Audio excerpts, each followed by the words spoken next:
Assalamualaikum warahmatullahi taala wabarakatuh dan salam sejahtera kepada rakan-rakan guru yang berada di Malaysia dan di mana sahaja. Pada kali ini saya ingin mengambil kesempatan untuk berkongsi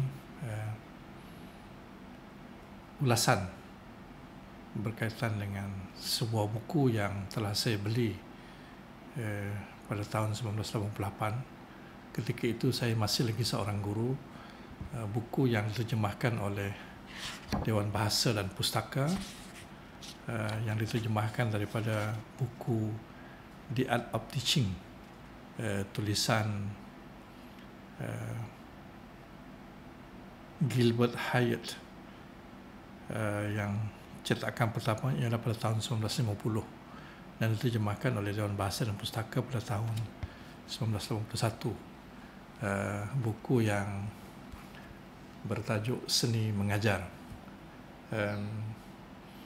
Saya dapati buku ini menarik pada ketika itu apabila saya membaca, dan bila saya lihat kembali isi kandungannya, saya lihat buku ini masih relevan pada ketika ini.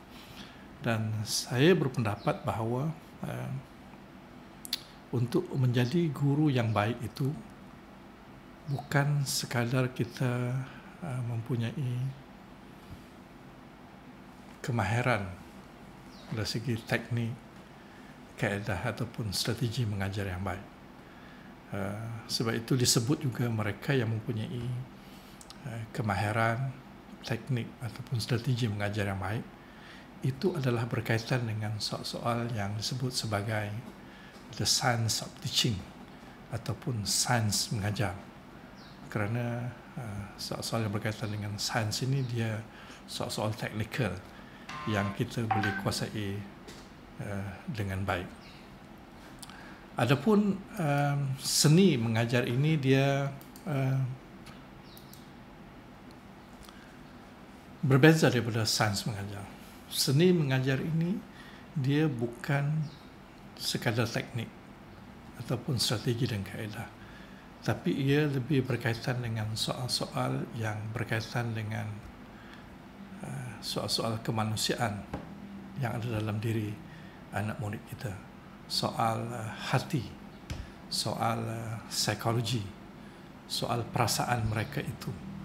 Dan sebab itu dalam seni mengajar ini yang perlu kita bina sebenarnya ialah soal hubungan kita di antara guru dan murid itu. Dan hubungan di antara guru dan murid itu asasnya ialah soal kepercayaan. Dan jika sekiranya kepercayaan di antara guru dan murid itu tidak dibina dengan baik, mana kita akan dapati satu hari nanti apa saja yang kita cakap itu, apa kita ucapkan itu, yang kita sampaikan kepada mereka itu sukar untuk mereka terima, sebab mereka tidak percaya kita sebagai seorang guru ataupun sebagai seorang pendidik. Tetapi jika sekiranya soal kepercayaan ini telah tertancap ataupun telah berada dalam jiwa anak murid kita, mereka percaya pada kita, insya-Allah apa saja yang kita ucapkan, apa saja yang kita akan sampaikan mudah untuk mereka terima. Sebab itu seni mengajar itu adalah asas yang boleh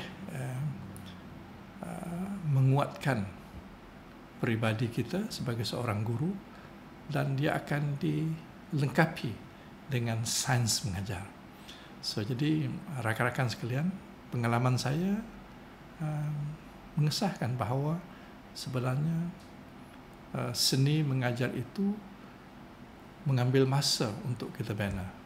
Dia tidak boleh dicapai hanya sehari dua, tapi mengambil masa yang panjang, sebab kepercayaan adalah soal yang mendasari hubungan kemanusiaan itu, mengambil masa untuk kita bina.